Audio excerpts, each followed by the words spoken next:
Assalamu alaikum students. Today we will discuss about Sir Syed Ahmad Khan and علی گڑھ movement. تو initially جو ہے وہ ہم اس کا بیک گراؤنڈ دیکھیں گے کہ اس کا پس منظر کیا ہے، کس طرح کی پولیٹیکل سچویشن تھی جس میں کہ سر سید احمد خان مسلمانوں کے حقوق کی پاسداری کے لیے فور فرنٹ پہ آئے، مسلمانوں کے حقوق کے تحفظ کے لیے.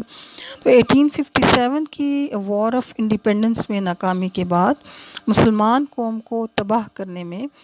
برٹش گورنمنٹ اور ہندو میجورٹی جو تھی انہوں نے کوئی کسر نہیں چھوڑی. اور اگرچہ کہ ہندوؤں کی ایک بڑی تعداد جنگ آزادی میں مسلمانوں کے ساتھ شامل تھی، ان کے ساتھ شریک تھی، لیکن وہ برٹشرز کو یہ سمجھانے میں بڑی جلدی جو ہے وہ کامیاب ہوئے کہ آزادی کی جدوجہد میں صرف اور صرف مسلمان ہی شریک تھے، لہٰذا جو حکومتی عتاب تھا اس کا نشانہ بھی صرف اور صرف مسلمان قوم ہی بنی، اور مسلمانوں کو بے دریغ قتل کیا گیا، ان کی جائیدادیں لوٹ لی گئیں، مسلمانوں کو جاب سے بے دریغ نکالا گیا، ان کی جاگیریں چھین لی گئیں، تعلیم کے دروازے مسلمانوں پہ عملاً بند کر دیے گئے،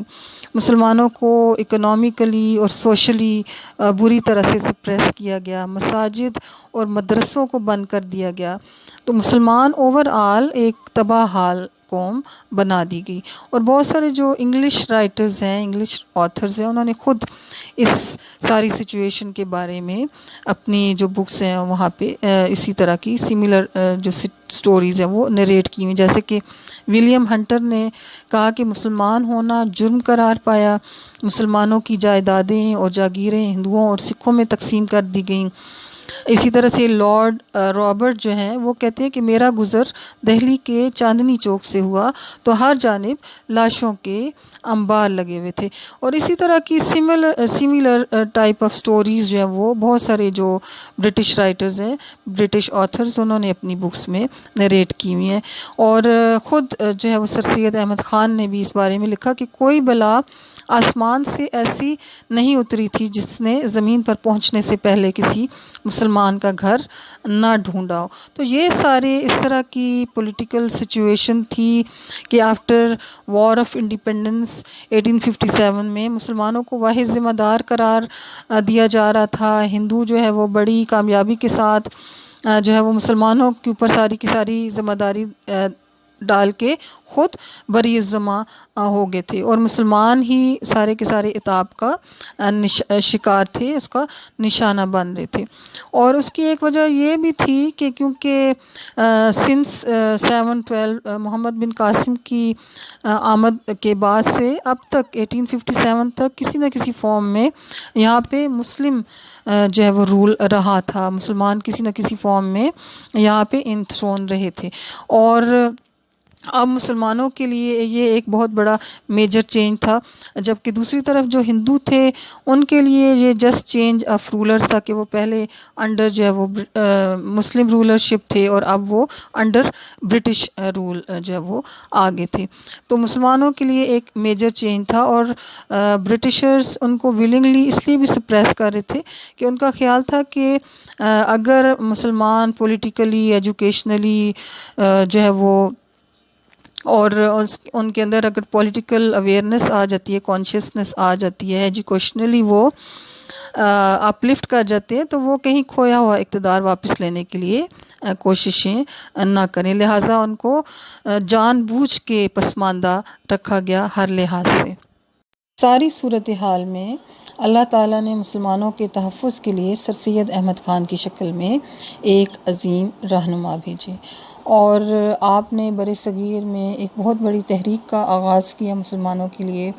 اور اس تحریک میں بہت سارے اور لوگ بھی آپ کے ساتھ شامل ہوتے چلے گئے، جیسے کہ محسن الملک ہیں، وقار الملک، مولانا شبلی نعمانی، مولانا الطاف حسین حالی، مولانا چراغ علی، یہ خاص طور پہ قابل ذکر ہیں. اور ان لوگوں نے وہ کرۂ نمایاں انجام دیے کہ آنے والی مسلم نسلیں ان کی جتنی بھی قدر کریں کم ہے. سر سید اور ان کے ساتھیوں نے علی گڑھ تحریک کو ایک ہمہ گیر اور جامعہ تحریک بنایا، اور اس طرح سے مسلمانوں کی نشاط ثانیہ کا آغاز ہوا. اب ہم دیکھیں گے کہ ان کی تعلیمی خدمات کیا ہے تحریک علی گڑھ سر سید احمد خان کا پوائنٹ آف ویو یہ تھا کہ مسلم قوم کی ترقی کی راہ تعلیم کی مدد سے ہی ہموار کی جا سکتی ہے، لہٰذا انہوں نے مسلمانوں کو یہ ایڈوائز کیا کہ وہ جدید تعلیم حاصل کریں، دوسری اقوام کے شانہ بشانہ آگے بڑھیں۔ صرف محض مشورہ ہی نہیں دیا تھا بلکہ مسلمانوں کے لیے جدید علوم کے حصول کی سہولتیں بھی فراہم کرنے کی پوری کوشش کی تھی، اور سائنس، جدید ادب، معاشرتی علوم کی طرف مسلمانوں کو راغب کیا، اور انگریزی تعلیم کو مسلمانوں کی کامیابی کے لیے زینہ قرار دیا تاکہ وہ ہندوؤں کے ایکولی سوشل اور اکنامک سٹیٹس حاصل کر سکیں۔ 1859 میں سر سید نے مراد آباد میں اور پھر 1862 میں غازی پور میں مدرسے قائم کیے، اور ان مدرسوں میں فارسی کے علاوہ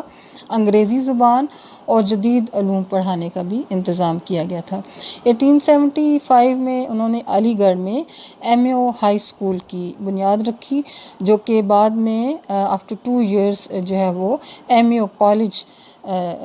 جو ہے وہ تک اپ گریڈ ہو جاتا ہے، اور پھر 1920 میں یونیورسٹی کا درجہ اختیار کر گیا۔ ان اداروں میں انہوں نے بہت سارے جو انگلش ٹیچرز تھے، انگریز اساتذہ، ان کی بھی سروسز حاصل کیں، جس طرح سے آرچ بولڈ ہیں، آرنلڈ ہیں، موریسن۔ اور اس کے بعد پھر 1860 اس سے پہلے جب آپ غازی پور میں تھے تو غازی پور میں قیام کے دوران 1863 میں آپ نے سائنٹیفک سوسائٹی کے نام سے ایک ادارہ بنایا تھا، اور اس ادارے کے قیام کا مقصد یہ تھا کہ جو باقی زبانوں میں لکھی گئی کتابیں ہیں ادر دین اردو، ان کو اردو زبان میں ٹرانسلیٹ کیا جائے۔ اور پھر بعد میں 1876 میں سائنٹیفک سوسائٹی کے جو آفیسز سے وہ علی گڑھ منتقل کر دیے گئے، اور سر سید احمد خان نے نئی نسل کو انگریزی زبان سیکھنے کی ترغیب دی تاکہ وہ جدید مغربی علوم سے بہرہ ور ہو سکے، اور اس طرح سے دیکھتے ہی دیکھتے مغربی ادب، سائنس اور دیگر علوم کا بہت سارا جو سرمایہ تھا وہ اردو زبان میں منتقل ہو گیا، یعنی کہ ادر دین اردو جو لینگویجز تھیں ان میں جو کتب لکھی ہوئی تھی ان کو اردو میں ٹرانسلیٹ کر لیا گیا، اور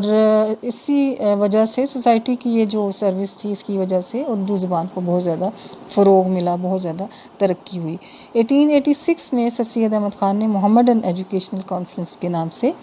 ایک ادارے کی بنیاد رکھی۔ اب مسلم قوم کی جو تعلیمی ضرورتیں تھیں ان کے لیے رقوم کی فراہمی میں اس ادارے نے بہت بڑی مدد دی، اور کانفرنس کی کارکردگی سے متاثر ہو کے پھر بہت ساری اور شخصیات جو تھیں انہوں نے اپنے اپنے ایریاز میں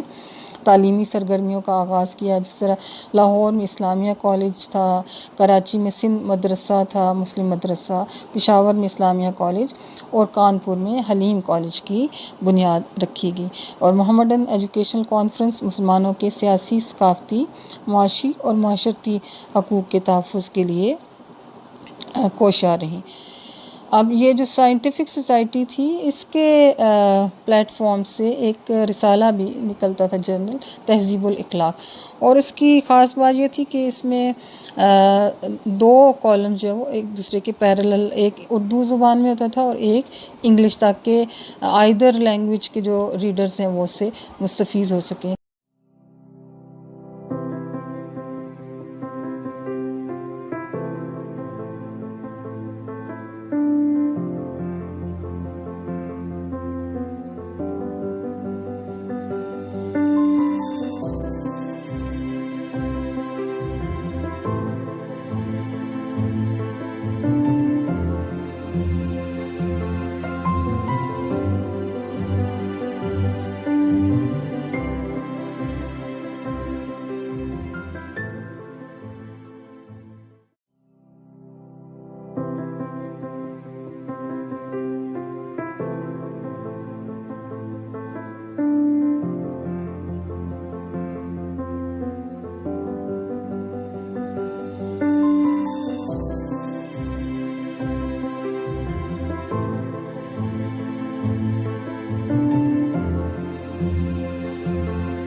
Students, now we will discuss about literary services of Sir Syed Ahmad Khan. تو سر سید احمد خان نے اپنی لائف میں بہت سارے جو موضوعات تھے ان پہ قلم اٹھایا. ہم یہاں پہ ان کی چند ایک جو کتب ہیں ان کا ذکر کریں گے، جیسے کہ اثار السنادید ہے، تبین الکلام، آئین اکبری، تفسیر قرآن، خطبات احمدیہ اور رسالہ تہذیب الاخلاق. اس کا ذکر ہم پہلے بھی کر چکے ہیں. اگر سر سید احمد خان کی معاشی اور معاشرتی خدمات کا ذکر کریں تو سر سید احمد خان نے مسلمانوں کے کھوئے ہوئے مقام کو واپس دلانے کے لیے متعدد کامیاب اقدامات اٹھائے. اس میں رسالہ اسباب بغاوت ہند لکھا، جس میں کہ وہ تمام ریزنز جو تھیں وہ ہائی لائٹ کی گئی تھیں جو کہ انگریزوں کی سیلف کریٹڈ تھیں اور جو کہ 1857 کی وار آف انڈیپینڈنس کا ایک میجر کاز بنی تھی. اس کے علاوہ لائل محمڈنز آف انڈیا میں بہت سارے ایسے مسلمانوں کا ذکر تھا جو کہ اس میوٹنی کا حصہ نہیں بنے تھے اور انہوں نے انگریزوں کو سپورٹ کیا تھا. اور تبین الکلام جیسی کتب تحریر کر کے مسلمانوں اور حکومت برطانیہ کے درمیان تعلقات کو بہتر بنانے اور مسلمانوں کے خلاف جو جاری جبر کی مہم تھی اس کو روکنے میں کامیابی حاصل کی اور مسلمانوں کی پھر بڑی تعداد کے لیے ملازمت کے بند دروازے کھلوائے. مختلف شعبوں میں مسلمانوں نے نئے سرے سے شامل ہوئے اور ان کے خلاف جو انتقامی کاروائیاں تھیں ان کا سلسلہ بند ہو گیا.